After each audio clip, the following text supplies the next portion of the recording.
নমস্কার, আমি সুইটির কিচেনে স্বাগত জানিয়ে আবার আজকে একটি নতুন ভিডিও নিয়ে আপনাদের কাছে চলে এলাম।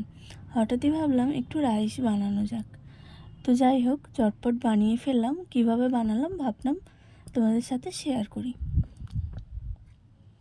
তো প্রথমেই আমি এখানে বিনস, ক্যাপসিকাম আর গাজর সরু সরু করে কেটে নিয়েছি।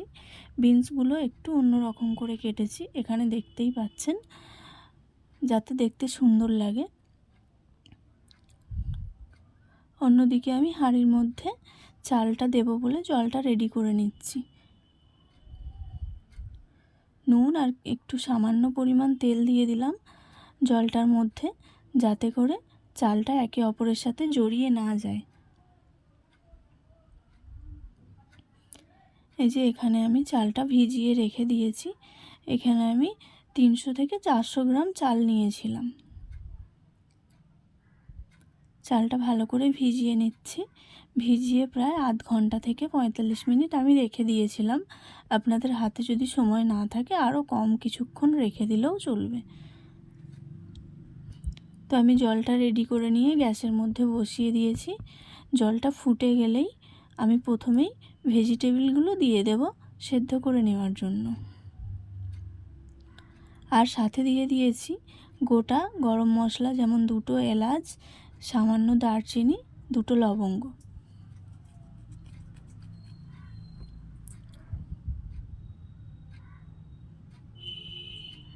হাঁড়িতে ঢাকনাটা দিয়ে দিলাম এবং ভালো করে ফুটিয়ে সেদ্ধ করে নিচ্ছি।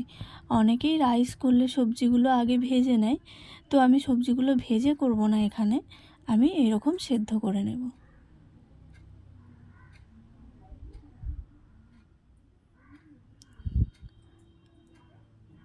খুব ভালো করে জলটা ফুটছে।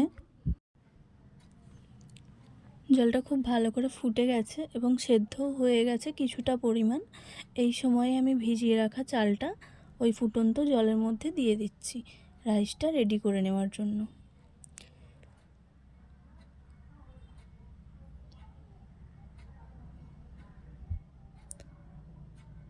এখানে আমি 95% মতো ভাতটা রেডি করে নেব।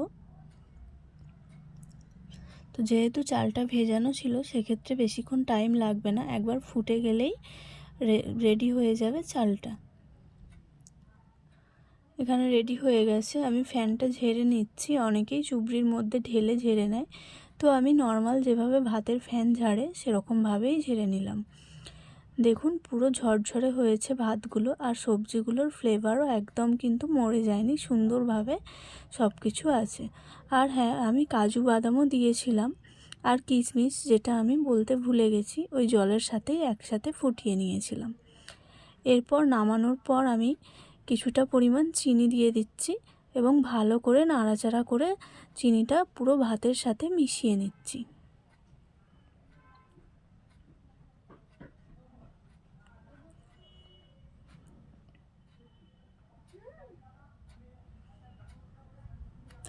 চিনিটা ভালো করে মেশানো হয়ে গেছে। এবার আমি দিয়ে দেব 3 থেকে 4 চামচ মতো ঘি।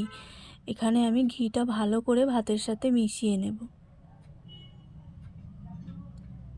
খুব ভালো করে মিশিয়ে নিচ্ছি নাড়াচাড়া করে, না হলে এক জায়গায় থেকে গেলে একদমই ভালো লাগবে না। তাই ভালো করে নাড়াচাড়া করে ঘিটা আমি সম্পূর্ণভাবে ভাত এবং সবজিগুলোর সাথে মিশিয়ে নিচ্ছি। খুব ভালো করে মেশানো হয়ে গেছে। দেখুন পুরোপুরি রেডি হয়ে গেল রাইসটা। সাথে ছিল চিকেন কষা। চিকেন কষার রেসিপিটা অন্য একদিন আপনাদের সাথে শেয়ার করব। এই ছিল রেসিপিটা। কেমন লাগলো অবশ্যই জানাবেন। ভালো লাগলে লাইক করে দেবেন এবং পাশে থাকবেন। দেখা হচ্ছে নেক্সট ভিডিওতে। Tata, by.